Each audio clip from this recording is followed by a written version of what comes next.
Ever since I watched the gameplay demo, I knew this was a game I wanted to play just because of the interactions between the two characters. Get going. You'll probably need a rope to get down the shale between you and the lake, if I remember right. There should be one in the supply box on the way. The code is 1234. It's actually that for all of them. Smart. Shut up. With writing like that, being able to portray down-to-earth, very natural conversations with personalities just shoved into the foreground, it just tickles me. So Firewatch is a first-person adventure game where you play as Henry of the Firewatch. While you're watching for fires, you communicate with your delightful supervisor Delilah. And there is your extremely vague explanation of the story. It kind of reminds me of a couple games I've already played this year. The Dragon Cancer and The Beginner's Guide. Now, I wouldn't say that they're exactly the same. Those games have strong, real situations. But it relates to Firewatch as being a heavy story-based experience. Slight walking simulator. As I said before, I am totally down for more of these types of games, so your mileage may vary. I think of them as watching a movie that you can interact with to get more of a personal experience. I bless the rains down in Africa!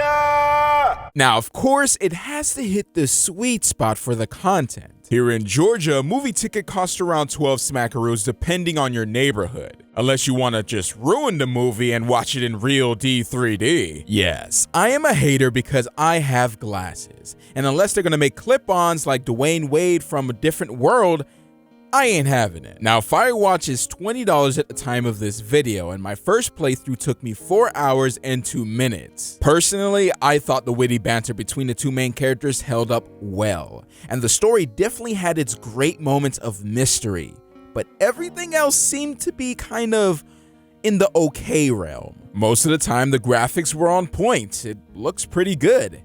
And then sometimes the textures were rough. There were times I did get stuck on climbing animations and mountains, but not enough to destroy the experience. And also the map can give a feeling of an illusion of an open world game and sometimes feel a little empty. Now, I wouldn't count that as a negative because I don't think Firewatch is an open world game. You're not going to find caves to explore and radio towers to climb up and survey the area. I do wish in a perfect world that they changed up some of the animations for climbing and some of the rock formations to not make it so copy and paste. But when I was playing through, the game does feel like you're in control of what's happening, the choices you make, the whole map to explore where you can choose different routes to reach the same point.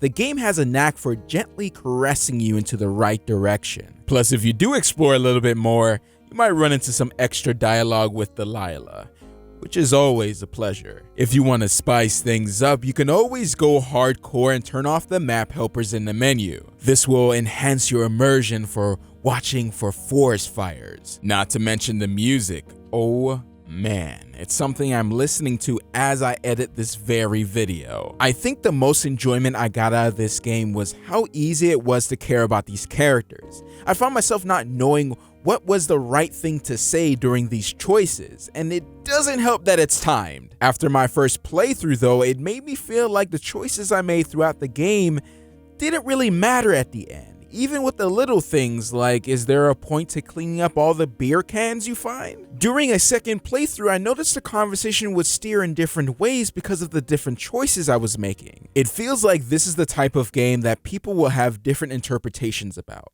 Depending on how you go through the game, you perceive the characters differently. Now, I'm not gonna say this is like Undertale and you have to play it at least twice to understand the true meaning of Firewatch, but the ending and the alternate ending made way more sense after a deeper look into the story. The developers obviously had a story they wanted to tell in mind, and not a choose your own adventure where you have complete control. It kind of removes the line of good ending and bad ending and lets you experience their story in your own way. I just wish it was just a little bit more polished. At the end of the day though, I quite like this game. But man, what is up with the beginning of this year and all these intense, thought-provoking games?